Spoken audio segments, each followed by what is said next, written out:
A time-lapse or hyperlapse of a sunset against the full sun is the mother of all time-lapses, the most difficult to accomplish, even with full-frame traditional cameras with very complex and expensive lenses. They are often called Holy Grail. In this video I will show you how to perform them with a drone, with a lot of examples towards the end. This is not for the faint of heart, but for true hyperlapse heroes.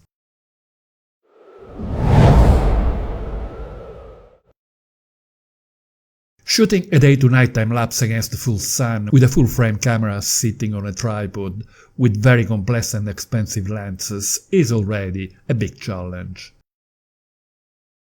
The difference in luminosity between the frames at the beginning containing the full sun and the last ones at night is huge. Therefore, we have to ramp the exposure, in other words, modify some of the exposure values. We need to carefully plan which exposure values to modify, by how much, and at which exact moment. It is a game of trial and error, and it is time consuming, because, by definition, with sunset we only get one shot per day. But it is great fun, and a big accomplishment when we get the desired result. There will be a very important shift in luminosity at the point where we modify the exposure value, therefore we will need to compensate.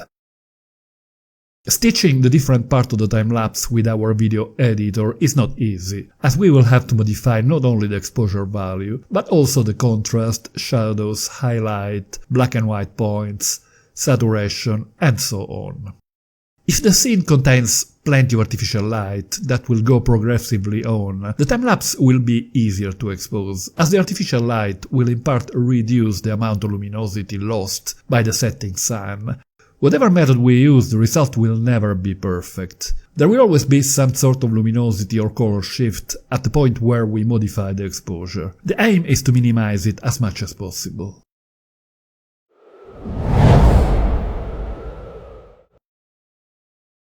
There is a software named LRTimelapse, LR meaning light ramping, that serves the specific purpose of automatically adjusting the final clip to the changes in luminosity due to exposure ramping. It does a good job, but some shift in luminosity and some differences in color in the sky remain. The final result is more or less the same as the one obtained with the manual method that I will show you here. The reason why I'm not using it is that LRTimelapse only works in pair with Lightroom, and I know that many of you use other programs for post-processing. Therefore, it is more interesting to show you a method that can be used with any raw processing software. To process the raw file and generate the hyperlapses that I will show later, I've used On One Photo Raw, the program that for me has replaced Lightroom. You will find info about this program as well as a discount coupon code in the info below.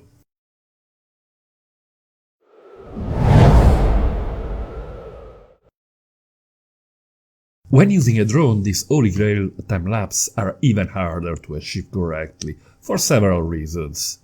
The battery life is well below an hour, therefore in most cases we have to resort to shooting only a portion of the entire process. The dynamic range of a drone is generally much lower than the one of a full-frame camera, so a bigger ramping in exposure is needed to get enough light for the final part of the movie. Also, the build of the lens in a drone is obviously very basic. Therefore, when the full sun is in the frame, we often get artifacts like nasty flares or loss of detail and saturation. When using a drone, I prefer to set it to hyperlapse in the lock course mode and lock the direction by aiming to where we want the aircraft to go. I do not select a target by drawing a box around it, as when the luminosity will go down, the target will often be lost. I will choose a very slow speed to avoid distracting from the main subject of the movie, which is the sunset itself, and the moving elements in the scene. In the course lock settings, I choose an interval of one shot every 3 seconds, a total length of the movie of 20 seconds, thus utilizing the entire battery time of the Mavic 3, and a very slow advancing speed of 0.2 meters per second. I will keep these same settings for all my tests.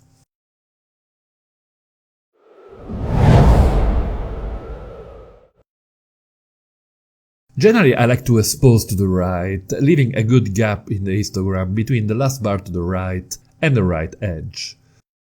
This way I'm sure that there will be no burnt highlight. But when the full sun is in the frame, we have to compromise, and I will take some risks of a slight overexposure to avoid having the shadows too dark. The weather conditions play a big role. If the sun is covered by clouds, the dynamic range will be greatly reduced, and the whole process will be simpler. Sometimes we don't even need to ramp exposure. But in most cases, we need to modify the exposure values when the luminosity goes down. The increasing exposure will vary according to the condition, but here are a few guidelines. If possible, I try to do only one change in exposure, as it makes adjusting the hyperlapse in post-production much simpler.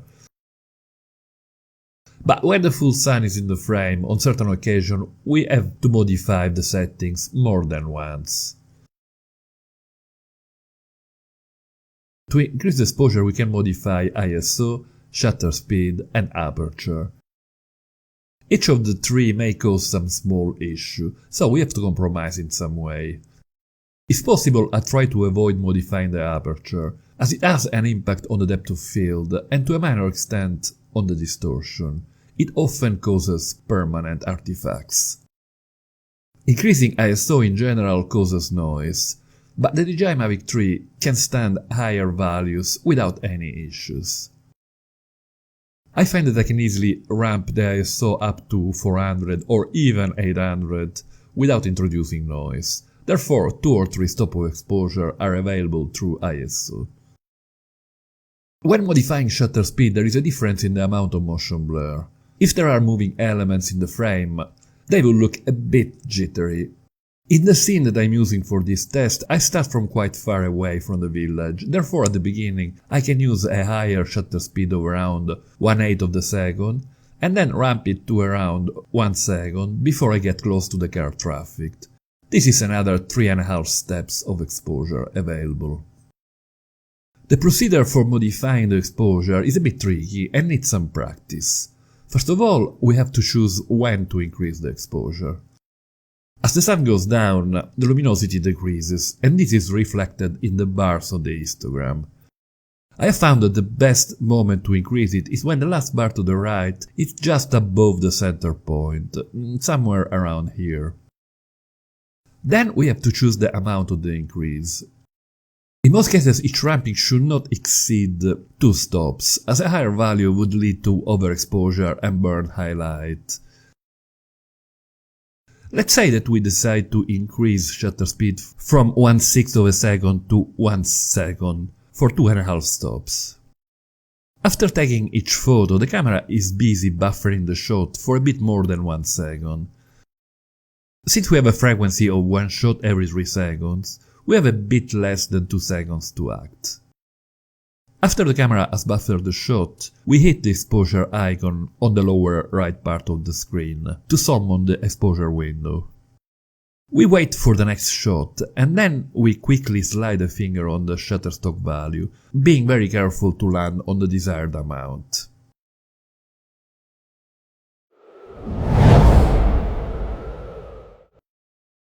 For all my tests, I've used a Mavic 3, even though it is in theory possible to shoot these movies with any drone. But with a bigger sensor, the excellent Hasselblad lens for drone standards, and the longer battery life, DJI flagship model achieves much better results. I'm using an ND64 filter on one photo raw to process the raw files and generate the hyperlapses, and Premiere Pro to edit the final video. I have taken hyperlapses of sunset every day for 8 days, with light condition always different and using different techniques. I have not spent a huge amount of time color grading, as it is not the purpose of this tutorial. Better results in the transitions corresponding to the exposure ramping can be obtained by spending some more time in post-processing. It has been quite a big amount of work, so a thumb up would be greatly appreciated. Thank you. When the sun is fully or partially covered by clouds, things are generally easier. In this case, I did not go all the way to full night. I started with ISO 100, aperture 3.5, and shutter speed a quarter of a second. Before the middle of the clip I brought shutter speed to 1 second, therefore a total increase of 2 stops, which is plenty for this sort of conditions. You will notice a little jump at this stitching point. This is due to the fact that when modifying shutter speed, the value slipped too far, something to be aware of. So I had to readjust it twice and ended up with 3 frames with different exposures, so I had to cut out 2 frames. Another one with the sun partially covered by cloud. Again, I'm not going to full night, and this time I try to maintain a constant exposure. The values are ISO 400, shutter speed 1/8 of a second, and aperture f2.8. The result is not bad, and there is obviously no luminosity shift since the exposure values were constant. But the conditions were very friendly. This time there are some clouds, but the sun is at times breaking through, causing some interesting shift of color in the sky. I started with ISO 100, aperture f11 and shutter speed 1/8 of a second.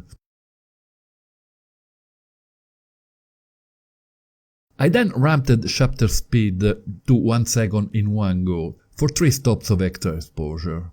With setting sun or artificial lights in the scene, whenever possible I like to keep the aperture at the minimum value f11 in order to generate some nice star-like effects.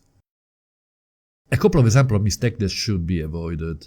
This is one of the most difficult situations. We start with the sun totally free of clouds in the middle of the frame, and I go for a very long hyperlapse into full night.